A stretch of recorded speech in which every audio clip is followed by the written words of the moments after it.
GTA 6 at $150 would actually be fair, and I know that sounds absolutely insane. I know the moment you read that title, half of you got angry and the other half clicked just to leave a dislike and an angry comment. But before you do that, hear me out, because I'm not saying GTA 6 should cost $150.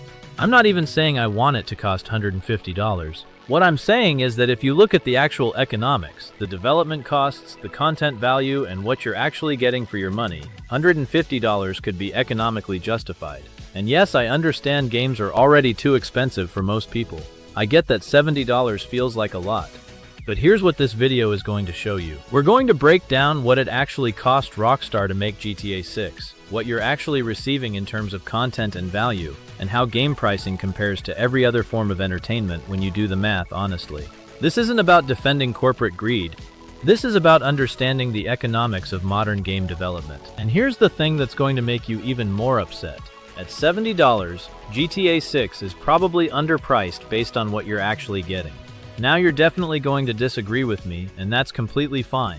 Just watch the full argument before you make up your mind. I remember when GTA 5 dropped back in 2013. I was a broke college student, literally counting coins just to afford that $60 copy. I scraped together every last dollar, skipped meals for 2 days, and you know what? I never once regretted it. Because that game gave me hundreds of hours of entertainment that nothing else could match at that price. So when people ask me whether GTA 6 could ever be worth $150, I don't just look at it from a business perspective. I look at it from the perspective of someone who has genuinely loved this franchise for over a decade. And what I found when I actually ran the numbers honestly surprised even me. Before we get into the specifics, you need to understand the fundamental problem with game pricing. AAA video games cost exponentially more to make today than they did 20 years ago, but prices have barely increased at all. In fact, when you adjust for inflation, games have gotten significantly cheaper while simultaneously becoming far more expensive to produce. That's the contradiction driving this entire conversation. GTA 6 is estimated to cost over $2 billion to develop, making it potentially the most expensive entertainment product ever created in human history. Not just the most expensive game, the most expensive piece of entertainment, period. To put that in perspective, the most expensive films ever made, like the Avatar sequels, cost around $350 to $400 million each. GTA 6 could be 5 to 6 times more expensive than the biggest movie budgets. Where does that money actually go? Over 10 years of continuous development, thousands of employees working across multiple Rockstar studios worldwide, motion capture sessions with hundreds of actors, voice acting and performance capture for every character, licensing costs for a massive soundtrack, and a marketing budget that will likely exceed $300 million on its own. But here's what makes this even more uncomfortable. Game prices haven't kept pace with any of this. In 1996, Nintendo 64 games cost $50, which equals $95 in today's money when you adjust for inflation. PlayStation 2 games in 2000 cost $50, equivalent to $88 today. PlayStation 3 games in 2006 were $60, which would be $88 in current dollars. Today's PlayStation 5 games are $70. Notice the pattern? Prices have actually decreased in real purchasing power, while development costs have exploded. GTA 5 cost approximately $265 million to make back in 2013. GTA 6 cost potentially 8 times that amount just 12 years later. That's not a 10% increase or a 50% increase. That's an 800% increase in development cost, while the game price went from $60 to $70, only a 16% increase. The gap between what games cost to make and what they cost to buy has never been wider than it is right now. So what do you actually get for that money? Because value matters just as much as cost in this conversation. GTA 5's single-player campaign offers 30 to 40 hours for the main story and 60 to 80 hours for completionists. GTA Online has provided literally thousands of hours of content over the past decade. GTA 6 is expected to be larger and more content-dense than anything Rockstar has ever made before. Conservative estimate, you're looking at 50-plus hours of single-player content and potentially infinite replayability in online mode.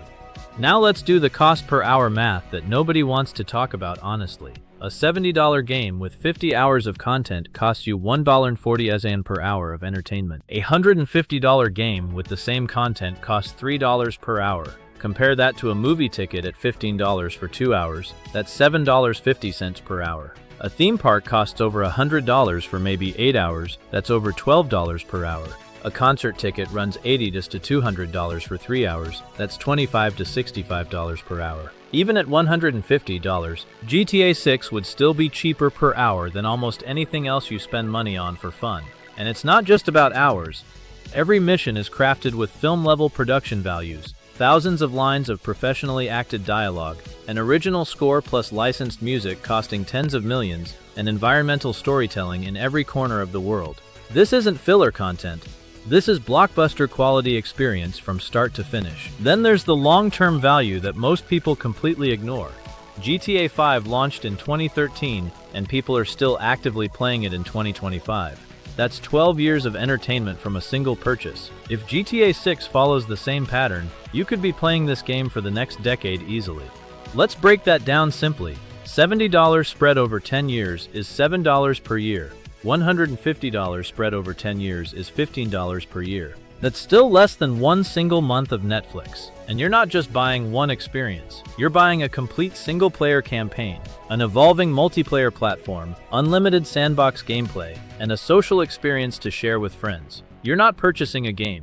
You're purchasing an entertainment platform that will grow and evolve for years after your initial purchase. Now here is where I want to be completely honest with you, because I think too many YouTubers just pick a side and defend it blindly without ever admitting when the other side has a point. And the other side absolutely has some serious points here. The first and biggest problem with $150 games is simple. Not everyone can afford it. And I don't mean that in some abstract way. I mean there are kids right now whose parents work 2 jobs just to keep the lights on. There are teenagers in countries where $150 is literally a month's worth of groceries. Gaming has always been this beautiful escape that people from all walks of life could access. The moment you price out an entire generation of players, you're not just making a business decision, you're telling millions of people that this world isn't for them anymore. And that genuinely bothers me. Second, Take-Two Interactive is a multi-billion-dollar corporation, not a struggling indie studio.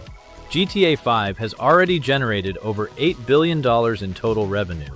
A $150 price point wouldn't just cover costs, it would maximize profit margins on top of an already massively profitable franchise. There's a real difference between fair market value and exploiting a monopolistic market position where no real competitor exists. Third, if GTA Online is already generating billions in ongoing microtransaction revenue every single year, why would you also need a $150 base price on top of that? Charging premium at purchase and then monetizing players aggressively for years afterward is genuinely hard to defend, and it's a legitimate concern that deserves an honest answer.